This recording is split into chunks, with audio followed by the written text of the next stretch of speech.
Bu videoya bir rastlantıyla gelmedin. Çünkü Aralık senin için bir şey hazırlıyor. Koç, Aslan ya da Yay. Kalbinde uzun zamandır sessiz kalan o umut yeniden kıpırdıyor. Bu ay sana yolun açılıyor, ışığın büyüyor diye fısıldayacak. Ve sen tam da duyman gereken anda buradasın. Şimdi önce hep birlikte kolektif enerjinize bakacağız. Ve ardından her burç için özel kart seçeceğiz. Sevgili Koç, Aslan ve Yay burçları. Hazırsanız önce şöyle kolektif açılım için kartlarımızı seçelim. Koç ve Aslan, Yay burçları niyetiyle.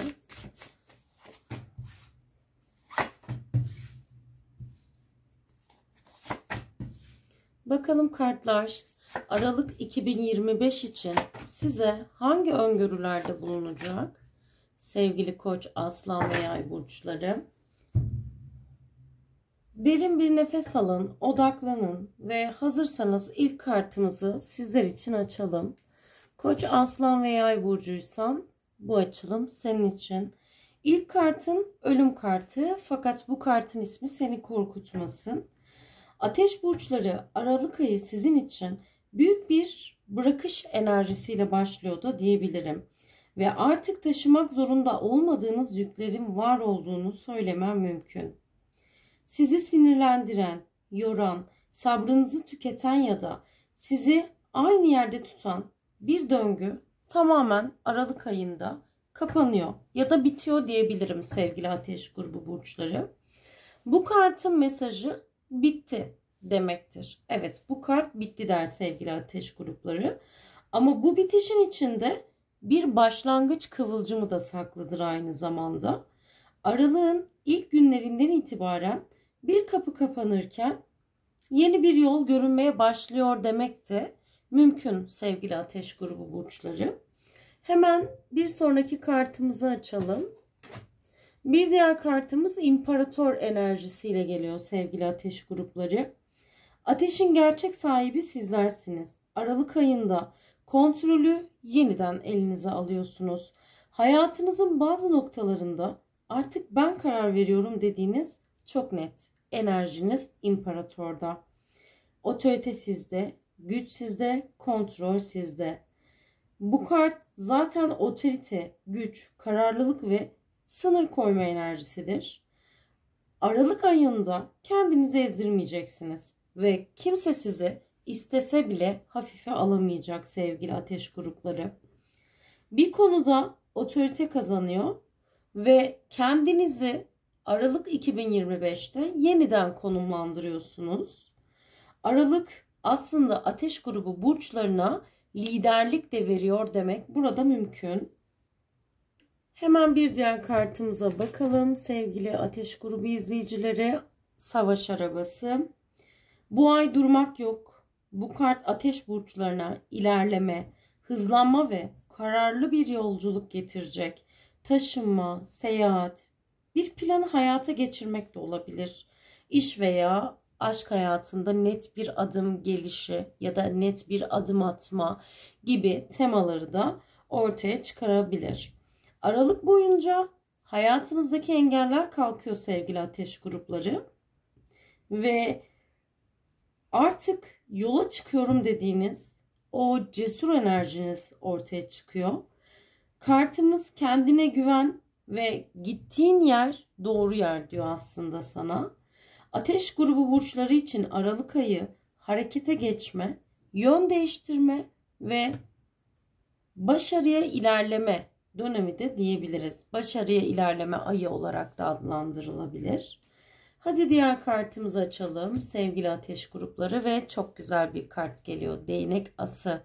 Zaten bu kart çok güçlü bir enerjiyle sizlere geliyor. Evet, burada Aralık ayının en güzel kıvılcımını bizlere getiriyor. Yeni bir başlangıç doğuyor sevgili Ateş grubu burçları. İlham geliyor, tutku geliyor. Bu yeni bir iş fırsatı olabilir, yeni bir ilişki olabilir, yeni bir proje olabilir, yeni bir motivasyon. Yani ateş elementi yeniden yanıyor da diyebiliriz. Bu başlangıcın size çok iyi geleceğini düşünüyorum. Belki de evli bir ateş grubu burcusun.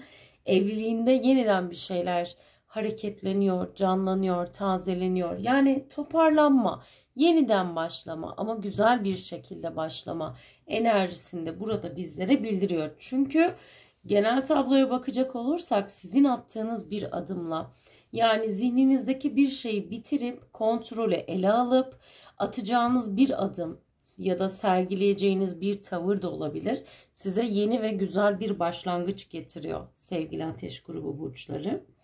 O yüzden değnek ası aslında burada size yarat der, başlar der, cesaret et der. Aralık sizin için sıfırdan bir şey yakalama ayı da olabilir. Tertemiz, yeni, sıfır bir iş, ortaklık, aşk, yeni başlangıç temasını getiriyor. Evet. Hadi bir diğer kartımızı açalım. Bir diğer kartımız değnek dokuzlusu ile açılıyor. Bu kart aslında burada evet bizi biraz uyarıyor. Aralık ayında gereksiz bir inatlaşma, savunma hali veya fazla yük alma gibi temalarınız da ortaya çıkabilir.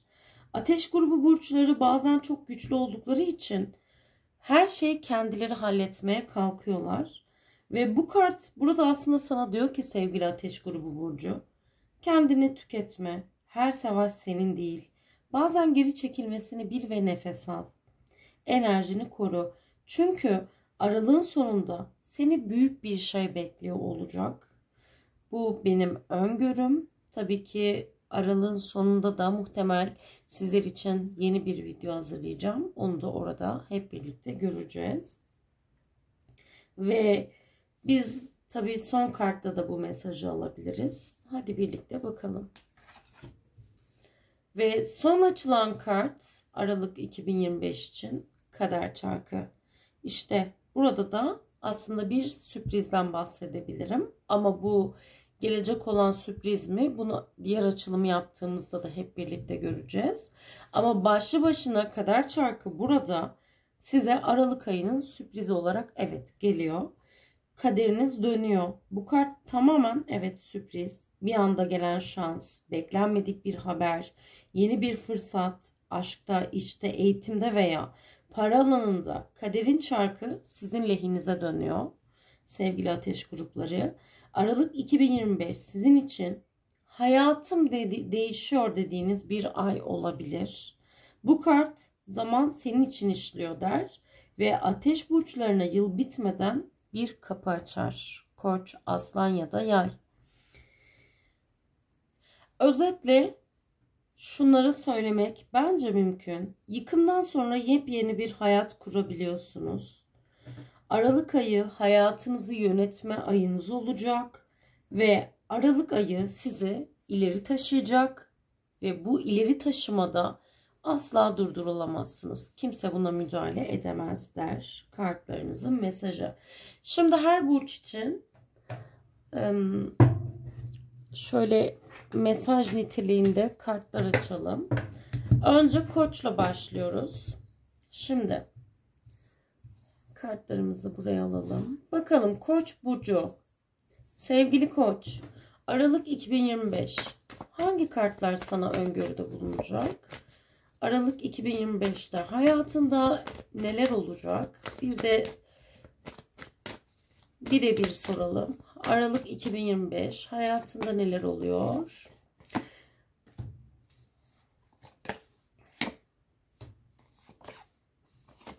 Sevgili Koç burcu, Aralık 2025'te evet burada bir inatlaşmadan bahsetmiştik aslında bu açılımda. Aralık 2025'te evet bir takım tartışmalar, uyuşmazlıklar, inatlaşmalar ortaya çıkabilir.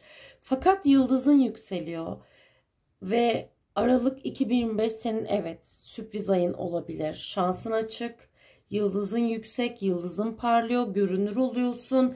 Dileklerin, duaların duyuluyor.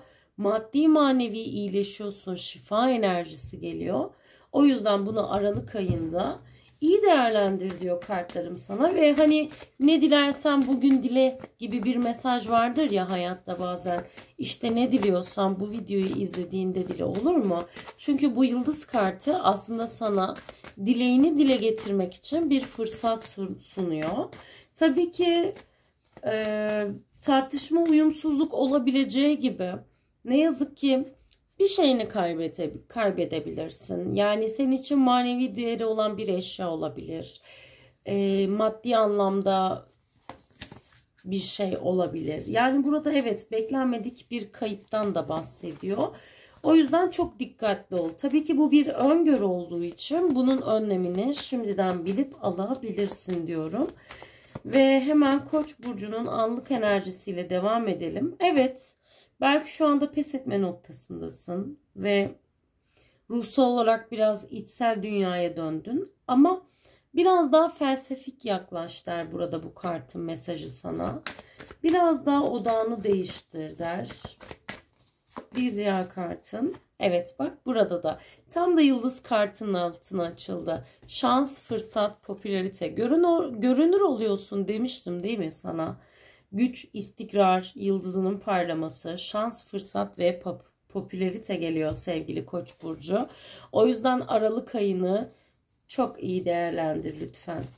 Hadi son kartını da seçelim sevgili Koç. Disiplin engeller, zorlayıcı olaylar, sert ve uzun işler, sorumluluk almak, kısıtlanmış hissetmek.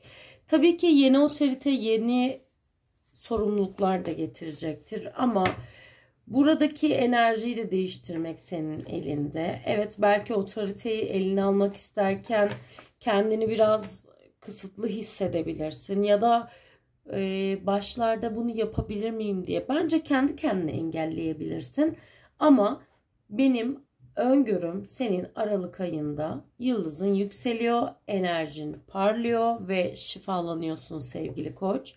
Hadi bir de Aslan burcuna bakalım.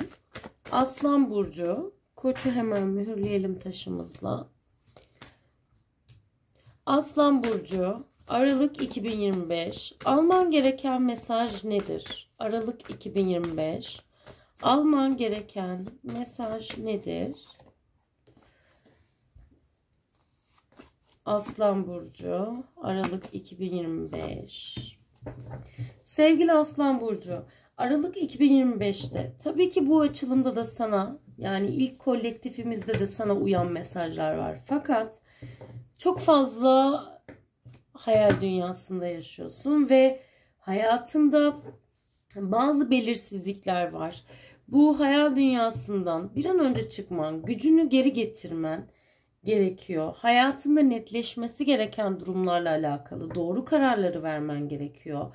Yarım kalan yüzleşmeleri, hesaplaşmaları tamamlaman gerekiyor. Belki son zamanlarda birileriyle bir uyumsuzluk, bir kaos, bir tartışma yaşadın. Belki bir ilişkin bitti. Belki evliliğinde problem yaşıyorsun. Bilemiyorum. Belki mahkemelik bir konun var. Ama bir konuyla alakalı evet şu anda seni huzursuz eden bir şey var. Ama bununla yüzleşmekten korkma diyor. Gerektiği gibi konuş. Yani o aslanın güçlü doğasını yeniden ortaya çıkar der burada kendini. Lütfen senin bu ay yapman gereken şey herkese hak ettiğini ver sevgili aslan. Kiminle yüzleşmen gerekiyorsa yüzleş. Asla korkma. Tabii ki bu ay mahkemelik süreci olan bir aslan burcuysan da evet mahkemelik konularla alakalı bir takım gelişmeler olabilir. Belki beklediğin gibi gelmeyecek. Belki bu biraz seni huzursuz edecek. Ama her şey yavaş yavaş hayatında netleşiyor. Çünkü açılımın asıl teması değnek ası ve aslan sen de ateş grubu olduğun için bu ay sanırım evet hayatında kötü giden, ters giden işler var. Ama Aralık ayında toparlanıyorsun. O yüzden hayatında neyin netleşmesi gerekiyorsa aslında burada uyarı veriyor kartlar sana, netleştir. Yüzleşmekten, hesaplaşmaktan korkma der kartların burada. Korkularınla da yüzleşebilirsin sevgili Aslan burcu arkadaşım. Hadi bakalım Aslan burcunun Mesaj niteliğindeki kartı ne? Aslan burcu. Evet. Çekicilik, sevimlilik, cazibe, maddi açıdan şans geliyor sevgili aslan. Hayatının keyfini çıkarıyorsun. Varlık ile sınanacaksın diyor. Bu ay beklenmedik para girişlerin olabilir sevgili aslan. Ve ama bu lükse çok kaptırma der kendini. Çünkü eğer denge kuramazsan tabii ki o zaman evren seni sistematik olarak dengeye getirecektir de der. Ama bu ay senin için maddi açıdan şanslı bir ay olacak sevgili Aslan Burcu. Hadi bakalım. Aslan Burcu'nun bir diğer kartı. Aşk hayatında güzel bir şeyler oluyor. Aşk, romantizm, keyifli zamanlar. Ayrı olan, ilişkisi kötü giden aslan burçları varsa uyum, barışmak ve dişil enerjinin artışı söz konusu olarak görünüyor. Maddi kazanç gelecek diyor. Romantizm, keyifli zamanlar geçireceksin diyor. Burada da bir maddi. Bu ay maddi anlamda evet. Beklenen ya da beklenmeyen çok güzel girişlerin olacak. Belki de bir ek iş fırsatı elde edeceksin. Bilemiyorum ama bu ay senin için maddi açıdan çok iyi geçecek sevgili aslan. Hadi son kartını da açalım. Bu arada kartlar elimden fırlıyor. Aslanlar, üzerinize nazar çekiyorsunuz. Bilginiz olsun. Gözlere geliyorsunuz. Kendinize dikkat edin. Okuyun, şifalandırın. Enerjinizi yenileyin lütfen. Aslan burcunun son kartı. Hop, düştü elimden. Mücadele, hırs, öfke. Evet, bu ay zaten açılımın ana temasında da biraz hırs vardı. İnatçılık vardı. Hem eril enerjiniz hem de dişil enerjiniz artıyor. Yani bu kadar hani uyumlu gelmesi gerçekten de çok enteresan. Ve gerçekten denge. Yani tamamen evet, bazı zor süreçleriniz var. Ama doğru yüzleşmeleri yaptığınız sürece bir problem olmayacaktır. Fakat gerçekten aslan burçları bu ay hayatınıza denge geliyor da diyebilirim. Evet, mücadelecisiniz. Evet, hırslı olacaksınız. Evet, inançlarınız uğruna daha yani savaşçı bir tutum sergileyeceksiniz. Ama ana tema aslan burçları gerçekten bu ay dengeyi sağlayacak olarak da görünüyor. Sıradaki burcumuz Yay burcu diyoruz. Bakalım yayların enerjisinde neler varmış bu ay? Yay ve yükselen yaylar, ateş grubu burçlarından yay. Bakalım sana kartlarım hangi mesajı gönderecek? Sevgili Yay burcu, bir kere çok mutlu bir ay geçireceksin. Bu arada kartlar çifte geldi elime. Çok mutlu bir ay geçireceğinden sana bahsedebilirim sevgili Yay. Bir kere bazı konularla alakalı çok net ve keskin kararların olacak. Yani senin aklına gelen bir konuyu ya da bir düşünceyi asla kimse arka plana atamayacak. Evet, burada otorite olarak en çok senin ön plana çıkacağını söyleyebilirim. Ve sen kendi istediklerin olduğu zaman, istediğin duruşu sergilediğin zaman daha mutlu bir sürecin içerisinde olacaksın. Ve bu ay daha çok kendi kendinle ilgileneceğin bir süreç başlıyor. Biraz kendine yatırım da yapıyorsun gibi bir şey de diyebilirim bunu. Ve çok güçleneceğin bir ay olacak. Maddi manevi güç geliyor diyebilirim ve kendini garanti alıyorsun sevgili Yay bu ay. Yani maddi manevi kendini garanti alacağın bir ay olacak. Hadi bir diğer kartını da açalım Yay. Yaylarda ne var bugün böyle? Yani sanki yaylar bana daha fazla kart aç der gibi hissettim sizleri. Kartlarınız böyle patır patır ellerime dökülüyor. O yüzden şu kartların şu şekilde ters dönmesi mutlaka o kartları aç demektir her zaman. Şimdi sevgili yaylar, bir takım engellenemeyen istek ve arzularınızın olabileceğinden bahseder burada kartlar.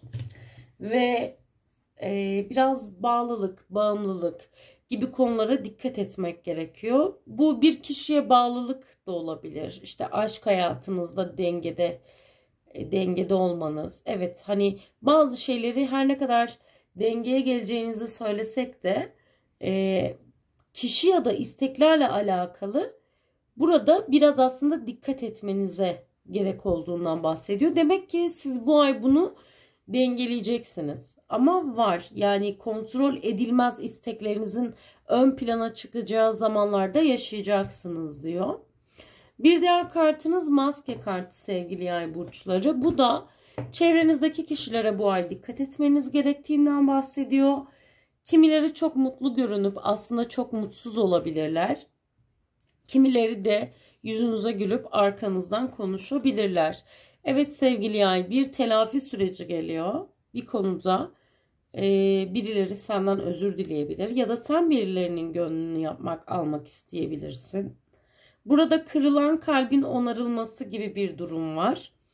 Ve gerçekten güzel bir telafi, uyum söz konusu olacak. Ve son kart güneş olarak geldi. Kara bulutlar dağılıyor ve Aralık ayında adeta bu ay seni aydınlatıyor diyeceğim bir sürecin içerisinde olacaksın. Hadi bakalım. Son bir kart daha seçmek istiyorum. Bu kartlar böyle geldiyse. Şimdi bakalım sevgili yay.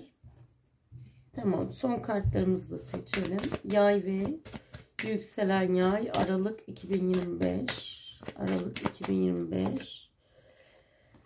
Evet, fedakarlık, yoğun sevgi, sürekli verici olmak, iyimser yaklaşımlar, verilen emeğe karşılık bulunmadığında hayal kırıklığı ile bunu saplantı haline getirmek der bu kartın mesajı. Demek ki herkese hak ettiği kadar bu ay değer vereceğiz. Ve burada evet bir denge sağlanması gerektiğinden bahsediyor bu kart bizlere. Bağlanma arzusu diyor. Siz her ne kadar, siz aslında bir böyle artık bilmiyorum ki yay burçları, hani böyle içinizde bir şey mi var böyle, bu özgürlük bu kadar yeter. Özellikle böyle bir 35 yaşın üstündeki yaylar, artık bu kadar özgürlük yeter. Artık ben de birilerine bağlı olayım gibi bir şey mi var? Bunu mu istiyorsunuz? Düzen mi istiyorsunuz? Aşk hayatınızda bir düzen arayışı da olabilir bu. Ve iletişim gelecek sevgili yaylar. Stalklanma enerjiniz var. Birileri tarafından stalklanabilirsiniz. Güzel iletişimleriniz olacak diyor. Güzel haberleriniz gelecek. Ve evet, sağlık konularınız da gündemde olacak. Eğer buraya kadar geldiysen bil ki Aralık senin için boşuna değişmiyor. Koç, aslan ya da yay. Önünde açılan yol, içinde büyüyen ışık ve kalbinde beliren umut gerçek. Bu ay sizlere güç, denge ve yeni bir başlangıç getirecek sevgili izleyicilerim. Kendinize güvenin. Evren sizi hiç sandığınız kadar yalnız bırakmadı ve bırakmayacak da. Bu yolculuğa benimle eşlik ettiğiniz için teşekkür ederim. Videomu beğenmeyi, kanalıma abone olmayı unutmayın. Işığınız açık olsun, ateşiniz hep yolunuzu aydınlatsın. Hoşça kalın, sevgiyle kalın.